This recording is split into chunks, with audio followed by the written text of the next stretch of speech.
जय हिंद दोस्तों, बहुत स्वागत है एक बार फिर से आप सभी का फोर्स एमपीपीएससी के इस यूट्यूब चैनल पर।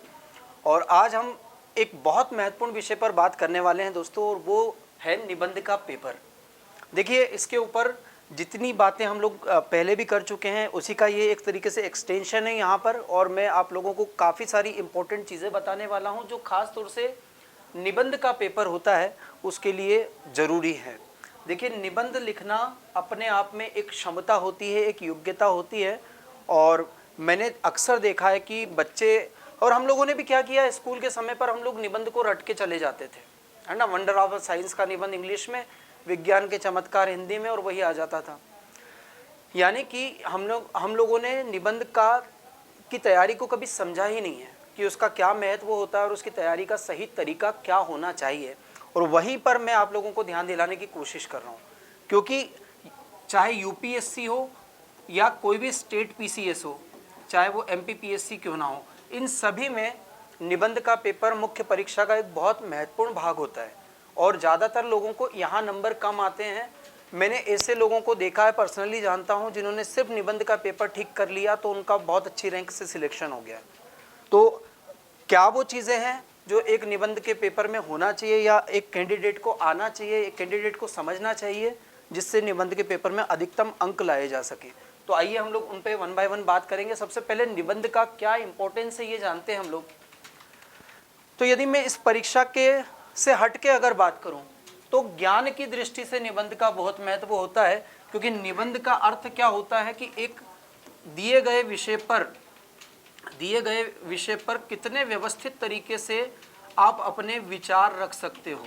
यानी कि यदि मान लीजिए कि कोई एक सब्जेक्ट दिया जा रहा है कि कॉमनवेल्थ गेम्स है और वहाँ पर भारत का प्रदर्शन, मान लीजिए कि इतना भारत का प्रदर्शन, तो यहाँ आप ध्यान दीजिए कि ये करंट से जुड़ा हुआ टॉपिक ज़रूर है, लेकिन इसमें आप अपने विचारों को बड़ी व्यवस्थित तरीके से, कैसे क्रमबद्ध तरीके से रख सकते हैं, कितना नॉलेज है आपको उस टॉपिक पे, चाहे वो कोई पुराना विषय हो या करंट का इशू हो, आप लोगों को बहुत अच्छे से ये चीज़ें एक्सप्लेन करना आना चाहिए कि वन बाय वन हम अपने विचारों को कैसे बहुत व्यवस्थित तरीके से किसी दिए गए विषय पर रख सकते हैं। देखिए, यहाँ ना एक चीज़ समझनी है आपको कि बहुत सारे लोग बोलते हैं कि निबंध का मतलब क्या होता है। निबंध का मतलब बोलते हैं कि बंधन रहित होता है। निबंधन यानी कि जिसमें कोई बंधन नहीं हो, लेकिन ऐसा नहीं है दोस्तों, ये पूरी तरीके से गलत व्याख्या है। असल में निबंध का मतलब होता है अच्छी तरह से बंधा हुआ, ये समझना चाहिए आपको। यानी कि किसी विषय पर आपका जो विचार है, आपके जो भी थॉट्स हैं, वो बहुत व्यवस्थित तरीके से गुथे हुए हैं, बहुत क्रमबद्ध हैं, बहुत सिस्टमेटिक हैं। और इसी प्रस्तुति को जो भाव प्रदान होती है, आप लोगों को पता होना चाहिए कि निबंध जो होता है वो एक तरीके से भाव प्रधान रचना होती है। तो यहाँ आप लोगों को ये समझाने की मैंने कोशिश की है कि निबंध का सही विचार क्या है। बंधनहीन या बंधन रहित ना होकर के आपको क्या करना है, जो अच्छे तरीके से बंधा हुआ हो या जिस पर हमारे विचार अच्छे तरीके से बंधे हुए हों, इसी प्रस्तुति को हम निबंध कहते हैं। और एक व्यक्ति जो अच्छा निबंध लिख सकता है ना, आप यकीन मानिए कि वो अपने विषय का या अपने आप में एक बहुत बुद्धिजीवी व्यक्ति होता है। क्योंकि निबंध किसी विषय पर लिखने के लिए आपको अपने सिलेबस की किताबों के अलावा दूसरी चीज़ों से भी तैयारी करने की आवश्यकता होती है। जो पढ़ने का शौकीन होता है, देखिए, अच्छा वही लिख सकता है जो अच्छा पढ़ता है और लगातार पढ़ता रहता है। तो जिसकी किताबों से दोस्ती है, किताबों से लगाव है, वो अच्छा निबंध जरूर लिख देगा। यानी कि ज्ञान की दृष्टि से निबंध के पेपर का काफ़ी महत्व होता है। अब बात करते हैं हम परीक्षा की दृष्टि से। तो देखिए, चाहे यूपीएससी हो चाहे एमपीपीएससी हो, निबंध का पेपर आपके स्कोर को आगे बढ़ाने में और आपको टॉप रैंक में लाके खड़ा करने में बहुत बड़ी भूमिका रखता है। क्योंकि यूपीएससी में 250 अंकों का निबंध का पेपर होता है, जहाँ आपको 2 निबंध लिखने होते हैं। 125 और 125 के 2 निबंध आते हैं यहाँ पे। जबकि एमपीपीएससी की यदि बात करें तो 2020 में जो बदलाव हुए हैं दोस्तों, उसके बाद में निबंध का पेपर जो है, पहले 100 अंकों का सिर्फ निबंध का पेपर होता था, अब यहाँ पे प्रारूप लेखन भी दिया हुआ है। तो यहाँ 75 अंक जो हैं ये निबंध के लिए होते हैं, जहाँ पर आपको 2 निबंध लिखने होते हैं। यानी कि परीक्षा में अंकों की दृष्टि से भी बहुत ज़्यादा महत्व होता है। और अगर अपन थोड़ी सी मेहनत इसके लिए कर लें, थोड़ा सा व्यवस्थित तैयारी कर लें, तो हम बहुत अच्छा निबंध लिख करके और बहुत अच्छे अंक यहाँ से लेकर आ सकते हैं। तो इस दृष्टि से आपको जरूर देखना चाहिए कि परीक्षा में सफलता के लिए निबंध का ज्ञान होना और निबंध की विधा से आपको पारंगत होना बहुत ज़्यादा जरूरी है। अब हम बात करते हैं कि MPPSC या UPSC जब निबंध चेक करता है तो उस समय पर वो आप लोगों से या आपके निबंध से क्या क्या अपेक्षा रखता है, तो विषय पर केंद्रित होना चाहिए। कई बार ये देखने में आता है, मैंने कई बार कॉपियाँ चेक की है, मैंने बताया आपको, और इसमें क्या होता है कि जब शुरुआत करता है ना कैंडिडेट लिखने की, तब तो वो विषय पर होता है, लेकिन आगे जाकर के विषय से भटक जाता है, बात कहीं और की करने लगता है, और यही नहीं होना चाहिए। आपका निबंध शुरू से लेकर आखिरी तक दिए गए विषय पर ही केंद्रित होना चाहिए। दूसरी चीज़ है विचारों की ठोस और व्यवस्थित प्रस्तुति। कहीं से भी देखिए, यहाँ मैंने आपको बताया है कि आप फिल्मों के बारे में या फिल्म के डायलॉग भी लिख सकते हो। इसके लिए इसको फ्री हिट बोलता हूँ मैं, कि निबंध का पेपर जो होता है वहाँ आप कुछ भी लिख सकते हो, लेकिन वो जो कुछ भी होगा ना, वो सिर्फ और सिर्फ आपके टॉपिक से रिलेटेड होना जरूरी है।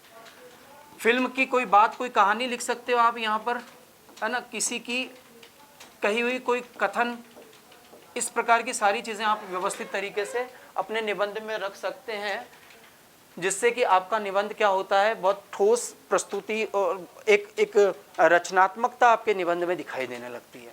लेकिन सिर्फ निबंध में केवल तथ्यों की भरमार करके हम लोग ये समझते हैं कि मैंने अपना बहुत सारा नॉलेज परीक्षक को दिखा दिया और मुझे बहुत अच्छे नंबर दे देगा, ये बात बिल्कुल गलत है।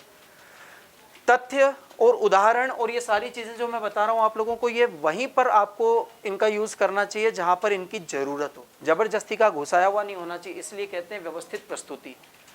प्रभावशाली एवं सुस्पष्ट लेखन, देखिए एक अच्छा लेखन की कला होना एक अच्छे स्टूडेंट की पहचान होती है, और इसको निखारा जा सकता है यदि लगातार आप अपने सिलेबस के अलावा भी चीज़ें पढ़ते रहते हैं, संपादकीय वगैरह पढ़ते रहते हैं, तो आपके अंदर लिखने की क्षमता आ जाएगी। मैंने ये देखा है कि जिसको लिखना पढ़ना पसंद है, जो कहीं लिखता रहता है, कोई कविता लिखता रहता है, कुछ कहानियाँ लिखता रहता है, तो ऐसे व्यक्तियों को मेंस में बहुत फ़ायदा मिलता है।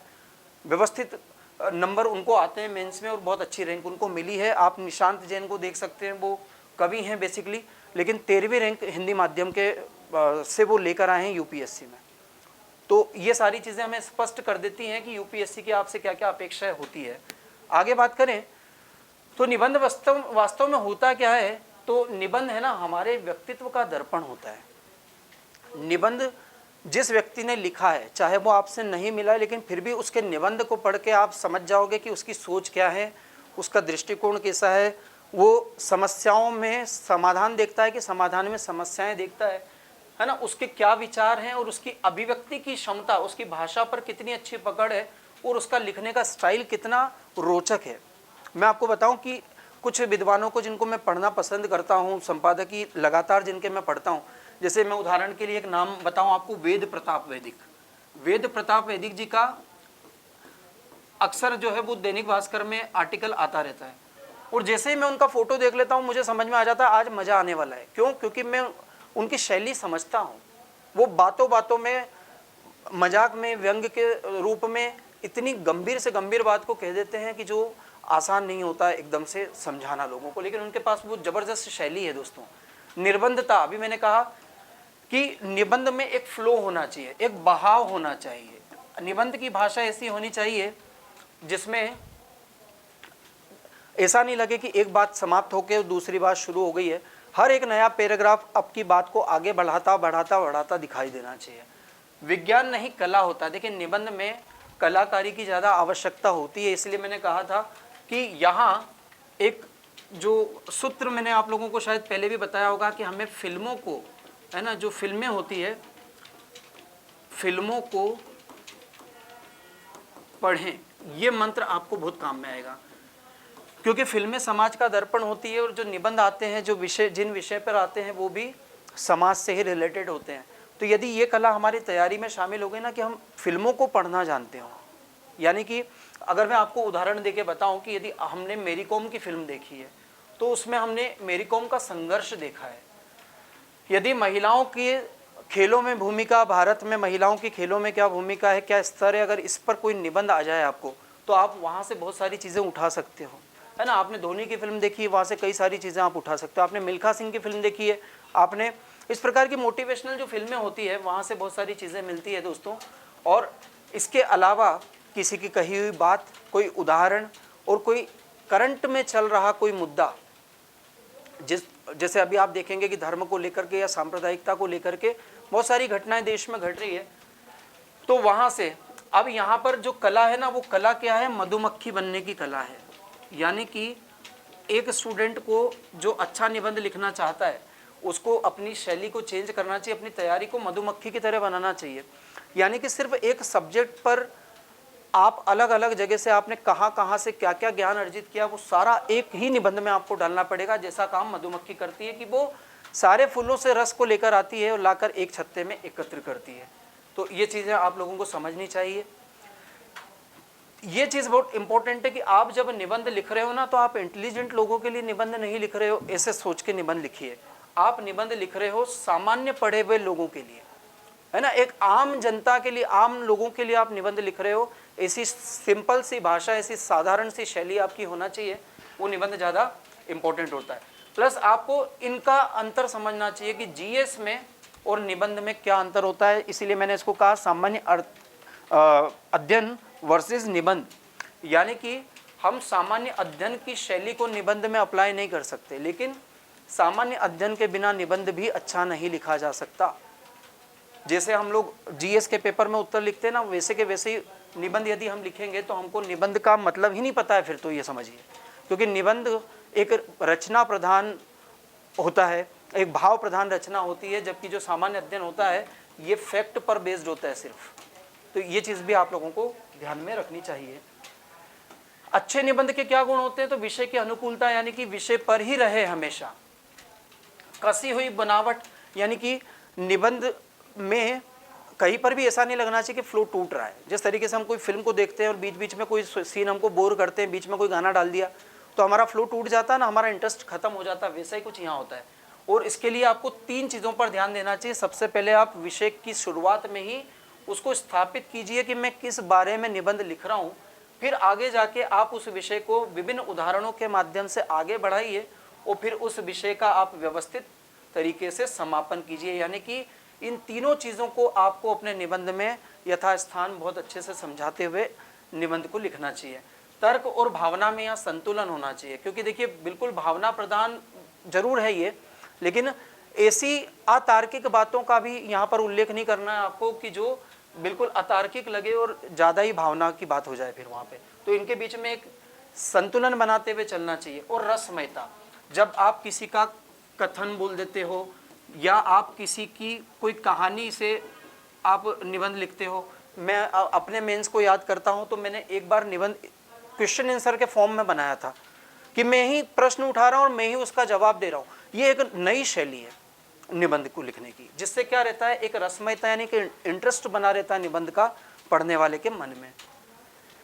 आगे बात करें तो देखिए फोर्स के बहुत सारे यूट्यूब पर अलग अलग मंच उपलब्ध हैं, जहाँ पर आप force NDA, force MPPSC, force SSB, force army, force physical और सर का मोटिवेशनल चैनल भी यहाँ पर उपलब्ध है। तो आप अपनी ज़रूरत के हिसाब से, अपनी तैयारी के हिसाब से इनमें से किसी भी मंच की मदद ले सकते हैं और अपनी तैयारी को एक दिशा दे सकते हैं दोस्तों। और ये वीडियो आपको कैसा लगा जरूर कमेंट करके बताइएगा दोस्तों, और लगातार जुड़े रहिएगा फोर्स एमपीपीएससी के साथ। जय हिंद।